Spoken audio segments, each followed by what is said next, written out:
오늘 3부 예배에 하나님의 크신 은혜가 예비된 줄 믿습니다.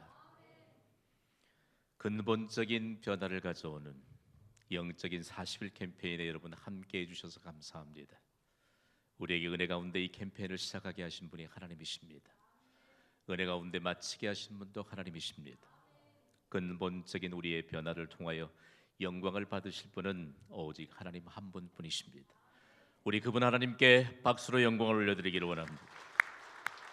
하나님, 우리의 근본적인 변화를 통하여 영광을 받으시옵소서. 오늘의 한국 교회가 수많은 사람들에게 근본적인 변화의 결과를 안겨주었습니다. 이제는 여러분 근본적인 변화의 열매를 맺으며 살아가시기를 주님의 이름으로 부탁을 드립니다. 그렇다면 우리의 교회, 한국 교회 도대체 어떤 역사 가운데 세워지게 됐을까요? 우리에게 근본적인 변화를 안겨주는 이 한국 교회의 시작에 대해서 살펴보는 것이 중요합니다. 여러분, 1866년 9월 2일은 한국 교회 역사 가운데도 그리고 세계의 선교 역사 가운데 대단히 중요한 획을 그었던 날입니다. 이 나라에 하나님의 말씀인 성경이 처음으로 보급되던 때였습니다.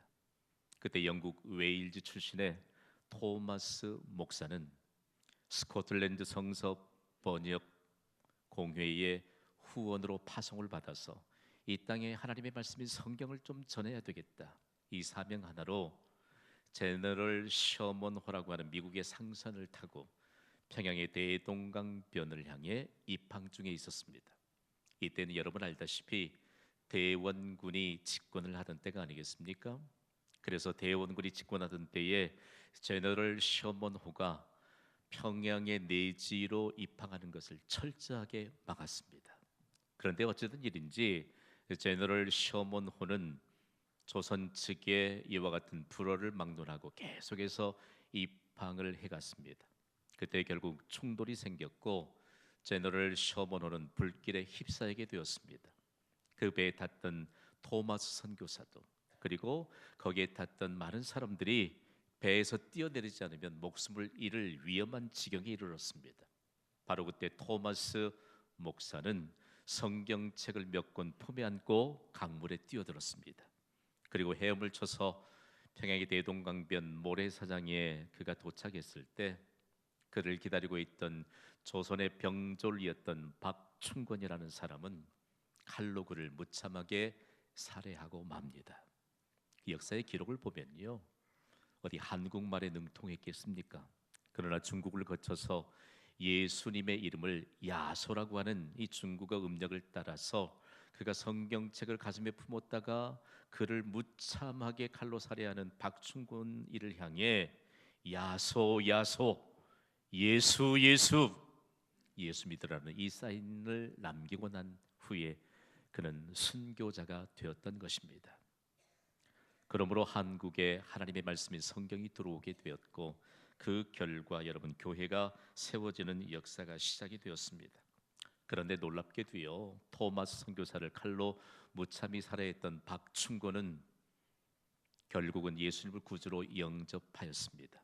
그리고 안주교회의 영수가 되어서 교회를 참 신실하게 섬겼습니다. 더 놀라운 것은 박충권의 조카인 이영태도 예수님을 구주로 영접하고 더욱이 미국의 레널즈 선교사의 조사가 되어서 한국인으로서 성격번역위원회의 한 사람으로 공헌하게 되었습니다. 또한 토마스 선교사가 전해준 성경을 뜯어서 집에 벽지로 붙였던 영문주사 박영식이라고 하는 사람이 있습니다. 이 사람의 집이 놀랍게도요, 평양의 최초 교회인 널다리 교회 예배당이 되었습니다. 이 널다리 교회는 나중에 장대제 교회라고 하는 이름으로 바뀌게 됩니다. 좀 더 지나서 장대현 교회로 이름이 바뀌게 됩니다. 여러분, 1907년 평양에 대부흥 운동이 일어났던 기적의 현장이 되었습니다. 놀랍지 않습니까? 토마스 선교사는 그야말로 성경책 몇 권을 남기고 순교의 피를 흘렸지만 이 기회가 바로 한국 교회의 초석이 되었고 그의 순교의 피가 뿌려졌던 대동강물을 마셨던 평양의 주민들은 한 사람 한 사람 예수님을 구주로 영접하는 구원의 역사의 주역들이 되었습니다. 한국교회는 급기야 1932년 토마스 선교사의 순교를 기념해서 토마스 목사의 이름인 토마스의 첫 철자인 T자를 따서 T자형의 교회를 지어 봉헌하기에 이르렀습니다. 이 교회는 대한민국의 교회 역사에도 그리고 세계 선교 역사에도 대단히 중요한 근거가 되었습니다. 한국교회 오늘이 있기까지 생명을 다한 선교사들의 헌신이 있었다는 사실 여러분 기억하시길 바랍니다. 제가 40일 캠페인을 끝나고 난 다음에 여러분에게 좀 간곡히 부탁드리고 싶어요. 교회는 예수 그리스도께서 십자가에서 희생의 피를 흘려주신 결과로 탄생된 것이 교회입니다. 마찬가지로 그리스도의 보배로운 피로 말미암아 구원받은 한 사람이 하나님의 부르심을 받아 어느 민족에든지 생명을 걸고 헌신한 선교사들로 인해서 이 땅에도 그리고 세계 모든 대륙에도 여러분 교회가 세워졌다는 사실을 기억하시기를 바랍니다. 교회는요 그냥 생각 없이 출입하는 곳이 교회가 아닙니다. 근본적인 변화를 가져다주는 교회에 대해서 다시 한 번만 생각한다면 우리의 인생은 차원이 다른 인생으로 나아가게 될 줄 믿습니다. 오늘은 우리가 이 세상에 존재하는 목적이 도대체 무엇일까? 다섯 번째로 우리에게 제시해 주셨던 사명에 관한 말씀을 나누려고 합니다. 우리가 이 세상에 존재하는 목적 가운데 다섯 번째인 사명은 복음을 전하는 전도입니다. 우리는 또 복음을 전하는 것을 선교라고도 합니다. 그렇다면 우리가 조금 더 긴밀하게 해석하고 말씀을 받는 것이 중요할 것입니다. 여러분이 구원받고 난 다음에 교회를 출석하시면서 가장 많이 듣는 말이 아마 전도가 아닐까요? 그리고 선교가 아닐까요? 둘 다 똑같이 복음을 전하는 것인데 전도는 무엇이고 선교는 무엇일까요? 선교학자들은 지금까지 전도와 선교를 이렇게 정의해 왔습니다. 전도라고 하는 것은 동일한 문화권에서 복음을 전하는 것이 전도이다. 선교는요 서로 문화가 다른 타 문화권에서 복음을 전하는 것이 선교라고 그렇게 정의해 왔습니다. 그런데 날이 가면 갈수록 우리 개개인은 참으로 경험된 그리고 우리가 그동안 살아왔던 이 문화의 차이가 너무 심합니다. 그래서 여러분 오늘날 명확하게 복음을 전하는 이 모든 사역을 우리는 선교라고 이해하는 것이 대단히 중요하다는 사실입니다. 이제 선교라고 하는 이 사명을 함께 안고 우리가 말씀을 받기를 원합니다. 우리나라에서 복음이 전해지면서 제주도가 우리 땅이잖아요. 제주도에 누가 복음을 전할 것인가? 한국인들 가운데 이미 영적 지도자인 목사로 세움받은 자를 파송하면서 제주도 전도라고 안 그렇고 제주도 선교라고 그랬거든요. 그때 보세요. 제주도에 사는 사람들은 문화가 너무 달랐잖아요. 그리고 교도소에 복음을 전하면서 교도소 전도라고 명칭을 붙이지 않았습니다. 왜냐하면 담안에 사는 사람들의 문화와 우리 문화는 많이 다르거든요. 병원에 복음을 전하면서도 병원 선교라고 했습니다. 왜냐하면 병약한 자들과 건강한 자들과는 서로 문화적인 배경이 다르기 때문입니다. 오늘 우리 개개인의 문화가 다릅니다. 저는 김액김 씨 사면파 후손이에요. 달라요. 각시 다른 그런 성을 가진 자들에 보면 배경이 너무 다르고 문화도 많이 달라요. 여러분 그렇다면 오늘날 우리가 복음을 전하는 것이 바로 선교일진데 경신교회에서는 그러므로 선교 사역을 일컬어서 해외 선교, 국내 선교, 방송 선교 그리고 특수 선교로 우리가 명칭을 정하고 그렇게 선교 사역을 감당하고 있습니다. 그렇다면 선교의 근거는 어디에 있을까요? 선교의 근거는 부활하신 예수님께 있습니다. 부활하신 예수님께 바로 선교의 근거가 있는데 예수님이 선교에 대해서 명령하셨기 때문입니다. 예수님은 우리에게 우리 모두가 부름받은 선교사라고 말씀하셨습니다. 우리 한 사람도 예외 없이 구원받은 우리 모두가 선교사라고 말씀합니다. 이 말씀을 남기기 전까지의 과정을 보면 예수님이 부활하신 이후에 40일 동안 제자들과 함께 이 땅에 계셨잖아요. 제자들이 예수님과 함께 부활하신 예수님을 함께 모시면서 40일을 지내는 동안 제자들이 근본적인 변화를 갖게 되었습니다. 놀라운 사실이죠. 그러면서 하늘로 올라가시기 전 예수님이 제자들에게 부탁하셨습니다. 다름 아닌 오늘 본문인 사도행전 1장 8절 말씀입니다. 우리 힘있게 읽도록 하겠습니다. 시작. 오직 성령이 너희에게 임하시면 너희가 권능을 받고 예루살렘과 온 유대와 사마리아와 땅 끝까지 이르러 내 증인이 되리라 하시니라. 아멘. 예수님이 약속하신 바대로 예수님이 승천하신 이후에 10일이 지나자 성령이 마가의 다락방에 임하셨습니다. 그러면서 교회가 탄생하게 된 것이지요.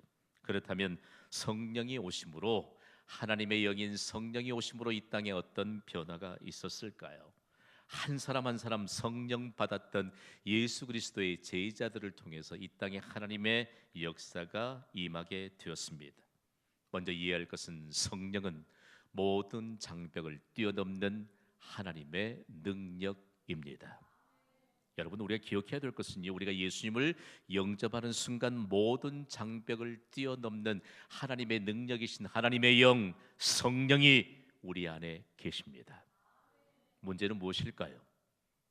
하나님의 영인 성령을 우리가 주인 자격으로 모시느냐 아니면 손님 자격으로 모시느냐에 따라서 성령의 능력이 드러나기도 하고 결코 드러나지도 않는다는 사실입니다. 당시 예루살렘에 성령을 받았던 120명의 성도들로부터 어떤 역사가 일어났을까요? 성령이 임하게 될 때 예루살렘은 과거의 어느 때보다도 행복한 도시가 되었습니다. 성령이 임함으로 예수님의 제자들은 성전에 모여 이른 아침부터 저녁까지 찬송하며 예배드렸습니다. 성령이 임함으로 재물을 가진 자들이 재물을 하나님께 드렸을 때 놀라운 일이 일어났습니다. 참 그 당시에 하나님께서 우리에게 모든 해답을 주셨던 내용 하나가, 재물이 없던 자들도 정말 적은 재물을 하나님께 드렸는데 그들이 하나님의 부요함에 대한 증거자들이 된 하나님의 부요함에 이르게 되었다는 말씀입니다. 성령이 임함으로 교회는 지속적인 기쁨이 넘쳐났습니다. 성령이 임함으로 입을 열어 복음을 전할 때 구원자들의 수가 점점 더 많아졌습니다. 성령이 임함으로 복음을 전하는 현장인 바로 하나님의 기적이 임하는 현장이 되었습니다. 무엇이 문제였을까요? 그들이 성령이 임하였을 때 이런 나타난 증거들을 통해서 그들은 깨닫기 시작했습니다. 우리가 질병으로 말미암아 고통당하는 것이 문제가 아니다. 우리가 물질의 궁핍함이 문제가 아니다. 우리에게 그 어떤 어려운 문제가 있어서 우리가 절망할 수밖에 없는 그 현실이 문제가 아니다. 성령이 임하시면 모든 장벽을 뛰어넘는 하나님의 능력을 경험하게 된다는 사실들을 그들은 한 사람 두 사람 깨닫게 되었습니다. 이런 성령의 역사가 일어나게 될 때 믿지 않는 자들이 믿는 자들을 바라보았잖아요. 아주 가까운 데서 하나님의 기적이 지금 일어납니다. 성령이 능력이 임합니다. 그래서 믿는 자들, 예수님의 제자들을 붙잡고 묻습니다. 도대체 이런 일들이 일어나는 것은 무엇 때문이냐? 예수님의 제자들은, 믿는 자들은 오직 이 일에 대한 해답을 예수님이 주신 사도행전 1장 8절의 말씀으로 대답할 수밖에 없었습니다. 우리 소리 높여 다시 한번 읽습니다. 시작. 오직 성령이 너희에게 임하시면 너희가 권능을 받고 예루살렘과 온 유대와 사마리아와 땅 끝까지 이르러 내 증인이 되리라 하시니라. 아멘. 오직 성령이 임하시면 우리의 모든 문제는 해결될 줄 믿습니다. 오늘 이 시대를 살아가는 예배자 여러분, 오직 성령이 임하시면 하나님의 능력으로 우리의 삶의 현장에서 하나님의 기적적인 역사를 보게 하실 줄 믿습니다. 예수님이 우리에게 놀랍게도 복음의 증인이 되라고 말씀하세요. 성령이 임하시면 너희가 내 증인이 되리라 라고 말씀하세요. 이 복음의 증인은 바로 다름 아닌 이런 내용이에요. 제가 복음의 증인이라고 선포할 겁니다. 여러분은 부름받은 선교사라고 외쳐주세요. 복음의 증인. 그러면서 예수님이 매우 의미심장하게 말씀을 주시잖아요. 증인의 삶은 어디로부터 시작이 되는가? 예루살렘과 온 유대와 사마리아와 땅 끝까지 이르러 내 증인이 되라고 말씀합니다. 예루살렘 생각하면 이스라엘에 있는 영광스러운 그 도시만을 생각하지 마세요. 예루살렘은 나와 가장 가까운 곳입니다. 이곳이 예루살렘이에요. 다음으로 온 유대는요, 편견을 가진 이웃들이 존재하고 있습니다. 우리의 이웃이 바로 여러분 온 유대예요. 우리 마음속에 도무지 가까이 할 수 없는 원수 그리고 적대 관계가 있다면 조금 더 나아가서 그곳이 바로 사마리아입니다. 땅끝은 어디인가요? 모든 사람, 모든 민족들을 말해요. 오늘 이 시대에는요, 예수 그리스도를 믿지 않는 모든 자들이 바로 땅끝이라는 사실들을 우리는 잊어서는 안 될 것입니다. 그렇다면 우리에게 성령이 임해서 이미 권능을 입혀 주셨음을 믿습니다. 그러므로 우리가 복음을 전하는 것은 교회의 사명입니다. 그리고 그리스도인의 사명입니다. 우리가 존재하는 목적이 바로 복음을 전하는 이 사명 때문에 우리가 존재하고 있다는 사실들을 잊어서는 안 될 것입니다. 여러분, 우리에게 생명을 허락하실 때까지 죽어가는 수많은 사람들의 생명을 살리는 것이 바로 복음의 증인으로 사는 것입니다. 이제 오늘은 선교가 무엇일까를 명확하게 좀 해석하고 다음 단계의 말씀을 받아야 합니다. 선교는 교회의 사명이에요. 선교는 그리스도인의 사명입니다. 왜 이 선교가 중요할까요? 왜 복음을 전하는 것이 중요할까요? 여러분, 천하보다 귀한 한 영혼이 예수님을 구주로 영접하면 영원한 멸망의 자락으로 떨어지는 지옥에서부터 구원하게 되는 놀라운 생명의 역사가 임하기 때문에 복음을 전하는 선교가 중요한 것입니다. 우리에게는 누가 복음을 전해 주었을까요? 앞서 살펴보았지만 선교사의 생명을 내던진 순교가 없었다면, 예수 그리스도의 십자가의 희생이 없었다면 오늘 우리가 이처럼 편안한 예배당에서 이 시설을 가지고 마음껏 은혜 받을 수 있는 이 은총을 어떻게 누릴 수 있다는 말씀입니까? 그렇다면 우리 모두는 아무도 예외 없이 부름받은 선교사인 것을 기억하시기를 바랍니다. 근데 선교사는 어떤 것을 감당해야 되고 어떤 부류의 선교사들이 있을까요? 처음으로는 가는 선교사입니다. 가는 선교사는 선교지에서 복음을 전하는 선교사입니다. 여러분, 예수님의 부르심을 받고 누구든지 어느 민족을 향해 가는 선교사가 없다면 복음은 전해줄 수 없는 것이지요. 이 한반도에도 그리고 다른 여러 대륙에도 복음을 들고 예수님의 부르심을 따라 가는 선교사들이 있었기 때문에 계속적으로 교회가 세워지고 천하보다 귀한 수많은 생명들이 구원을 받는 구원의 역사가 임하는 것입니다. 다음으로는 가는 선교사만큼 중요한 보내는 선교사가 있습니다. 보내는 선교사는 선교 헌금으로 후원하는 선교사입니다. 여러분, 미국을 생각할 때 미국은 세계 제1의 선교 국가가 되었습니다. 그들이 예수님이 부활하신 날 전까지의 40일 동안 사순절을 지키면서 세계 선교를 하는 하나님의 부르심을 받았거든요. 그들은 사순절이 되면 그룹을 이루어서 성경을 주의 깊게 읽고 묵상합니다. 그러면서 그들이 선교에 대한 부르심을 받았습니다. 세계 선교에 대한 부르심을 받으면서 일어난 운동이 하나가 있습니다. 우리가 선교지에 선교사를 파송하기 위해선 보내는 선교사가 있어야 한다.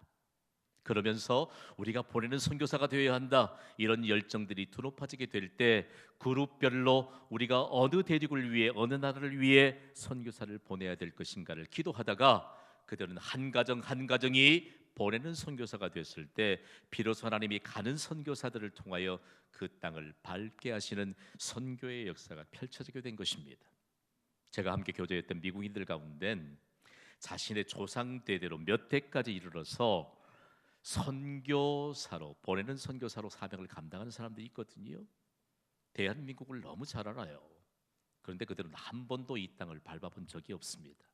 그럼에도 불구하고 그들이 경험된 고백을 하는 것은 자신의 조상 때부터 한반도의 복음화를 위해서 보내는 선교사가 되어서 선교 후원금을 하나님 앞에 드렸고, 더 충격적인 것은 6.25 한국 전쟁 때에도 그들은 지속적으로 선교사를 파송했고, 그리고 그리스도의 평화가 이 한반도에 임하기를 끊임없이 기도했던 것을 그들의 부모님들께로부터 이어받은 것입니다. 왜 그럴까요? 그들 모두가 예수님의 부르심을 따라 보내는 선교사인 것을 그들이 익히 알았기 때문입니다. 한번 따라합시다. 나는 보내는 선교사입니다. 믿으시면 아멘 하시기 바랍니다. 다음으로는 여러분, 기도 선교사입니다. 기도 선교사는 기도로 선교사를 후원하는 선교사를 일컫습니다. 기도 선교사. 여러분, 말만 들어도 가슴이 뛰잖아요. 여러분, 제가 입고 있는 이 의상이 필리핀의 전통 복장인 바롱입니다. 오늘 왜 김 목사가 저런 옷을 입고 나와서 이렇게 말씀을 깊이 있게 받아야 되는데, 이런 고민하셨나요 혹시? 제가 이 옷을 입게 된 계기가 있습니다. 제가 전에 유학을 떠나기 전 사실은요, 저는 해외 선교사로서의 외적인 부르심을 몇 번이고 받았거든요. 해외에서 선교지에서 사역을 감당하는 선교사님들이 몇 번이고 저와 교제하면서 당신이 좀 선교지에 와주었으면 좋겠다, 이런 외적인 증거를 계속 보여주었는데, 저에게 내적인 그런 확신이 없었기 때문에 저는 유학을 떠나게 됐습니다. 그런데 중요한 것은 제가 부교육자를 섬기던 교회에서 기도 선교사 운동이 일어나게 됐거든요. 그런데 그때 이 기도 선교사의 비전을 제시해 주셨던 분이 우리와 함께 지금 교회를 섬기시는 이치영 장로님이십니다. 선교부를 맡으셔서 기도 선교사에 관한 비전을 함께 제시하시고 그 일에 열정을 쏟아붓는데 100여 명의 기도 선교사들이 자원하셨어요. 저는 그분들과 함께 매월 정기적인 기도 모임을 가졌습니다. 그리고 정말로 기도하기에 최적의 장소를 물색해서 그분들과 함께 선교사를 위해 중보하며 기도하기 시작했고, 무시로 깨어서 선교사들을 위해 기도했는데 하나님이 교회에 선교의 문을 열어주시더라고요. 그러면서 빈번하게 선교사님들이 방문하게 하시고, 맨 처음에 해외 단기 선교 현장을 밟도록 허락하셨는데 바로 북방 선교의 현장이었습니다. 중국 베이징을 거쳐서 그리고 연변 지역과 만주를 거쳐서 백두산에 이르기까지, 거기엔 한족 그리고 조선족들이 복음을 받아야 할 그런 상황에서 선교사들이 헌신하고 있는 그 현장을 밟게 되었습니다. 다음으로는 필리핀 선교 현장을 밟게 하셨습니다. 그때 필리핀을 방문했는데 그 선교지에서 필리핀 현지인들로부터 받은 선물이 바로 이 옷입니다. 25년이 지났는데도 한 번도 입을 기회가 없잖아요. 제가 평상시에 이 옷을 입고 어디를 가겠어요. 그런데 25년 동안 잘 보관했던 이 옷을 오늘 드디어 입고서, 하나님이 그렇다면 25년 전에 이 옷을 받았고 그 현장을 밟았던 그곳은 어떻게 됐을까? 이전에 제가 부교육자 섬기던 그 교회의 선교 기지가 됐습니다. 하나님은요, 우리에게 가는 선교사, 보내는 선교사, 그리고 기도 선교사로 우리 모두를 다 부르셨다는 사실을 우리는 잊어서는 안 될 것입니다. 그렇다면 우리가 다 이해가 되잖아요. 그러면 선교 현장을 좀 보았으면 좋겠는데, 선교 현장을 어디에서 볼 수 있을까요? 먼 곳까지 가야 될까요? 아니요. 선교 현장은 우리의 삶의 현장입니다. 광주 지역과 이 전라남북도 지역에는요, 선교 역사를 더듬어 보면 미국의 남장로 교단에서 의료 선교사들을 집중해서 파송했거든요. 그 선교사들로 인해서 이 지역에 병원이 세워졌고 학교가 세워졌습니다. 그런데 그 역사를 더듬어 보면 그 병원과 학교를 세우면서 교회가 함께 견고하게 세워져 가던 그 역사 가운데 선교사들의 그 산 교훈이 오늘날 이 한국을 선교 한국이 되게 하는 놀라운 바탕이 되었다는 말씀입니다. 거슬러 올라가서 1904년 12월 4일에 있었던 선교의 한 대목을 여러분에게 소개하려고 합니다. 목포에서 광주로 올라오는 길목에 예수님을 영접하고 집사가 된 김유수라고 하는 사람과, 그리고 김유수라고 하는 집사에게 복음을 전해 듣고 예수님을 구주로 영접했던 최흥종이라고 하는 청년이 그 눈보라가 치는 겨울에 한 사람을 기다리고 있었습니다. 누구를 기다렸을까요? 그 사람은 다름 아닌 목포에서 의료 선교 사역을 감당하는 포사이드 선교사였습니다. 포사이드 선교사가 광주로 급히 와야 할 이유는 광주에서 활동하는 오웬 선교사가 중병에 들어서 그를 치료해야 된다는 전보를 받고 올라오는 길이었습니다. 자동차 타고 왔을까요? 나귀를 타고 왔습니다. 그러면서 반갑게 포사이드 선교사를 영접하고 광주로 진입하는데, 길목에 폐가 된 한 집 앞에 마치 짐짝처럼 버려진 한 여인을 선교사가 발견하게 됩니다.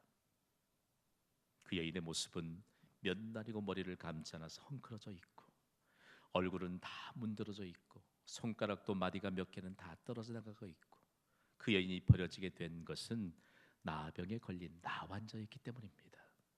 당시에는 수많은 사람들이 나병에 걸리면 다 버렸거든요. 그러면서 그 여인을 바라보면서 선교사는 발걸음을 멈춥니다. 나귀에서 내리더니 그가 입고 있던 외투를 벗어서 추위에 벌벌 떨고 있는 그 여인에게 입혀줍니다. 그리고 그 여인을 번쩍 들어서 나귀 안장에 태웁니다. 그리고 함께 있던 청년 두 사람에게 이 여인과 함께 가자고 말합니다. 그런데 이때 이 두 사람이 얼마만큼 큰 충격을 받았는지 모릅니다. 그 여인이 짚고 있던 지팡이 하나 때문입니다. 그 여인이 의지하고 있는 그 지팡이에는 피고름이 묻어 있었고, 악취가 풍기고 있었고, 아무도 정상적인 사람은 그 여인의 지팡이의 곁에 가고 싶지도 않은 그런 상황에서 선교사가 말해요. 청년, 저 지팡이를 주어서 여인에게 주세요. 바로 최흥종이라고 하는 청년에게 하신 말씀이었습니다. 이때 나병에 대한 편견이 있었던 이 최흥종 청년은 그 지팡이를 집을 엄두가 나지 않았습니다. 머뭇거리는 청년에게 선교사는 거듭 재촉합니다. 청년, 저 지팡이를 여인에게 주어 주셔야 합니다. 그리고 이 여인과 함께 우리는 가야 합니다. 그 지팡이를 주어서 여인에게 주세요. 이때 청년은 마음속으로 이런 생각을 합니다. 저 여인과 한 핏줄도 아닌 서양 선교사도 외투를 벗어주고 안아서 나귀에 태우는데, 같은 핏줄인 내가 이 지팡이 하나 집어주지 못한다면 내가 무엇이 되겠는가? 얼마나 민족적인 수치란 말인가? 이 청년은요, 당시에 유명한 깡패였습니다. 얼마나 주먹이 셌든지 망치, 쇠망치라고 하는 별명을 가진 깡패가 예수님을 영접하고 나서 얼마 되지 않는 때거든요. 그는 이때 깡패로 살았던 오기가 민족적인 오기로 발동됩니다. 내가 나병에 걸릴지라도 민족적인 수치는 당할 수는 없다. 그리고 그 지팡이를 집어서 여인에게 건네준 것이 이 청년의 인생을 바꾸는 전환점이 되었습니다. 이 여인은 어떻게 됐을까요? 자신이 낳았던 아이를 그렇게 그리워하다가 25살의 나이로 세상을 결국 떠났습니다. 그 여인이 남겼던 것은 피 묻은 냄새나는 지팡이 하나였습니다. 최흥종 청년은 그 지팡이를 간직하면서 그 여인의 마지막 꺼져가는 생명 가운데 보여주었던 선교사의 모범을 가슴에 새겼습니다.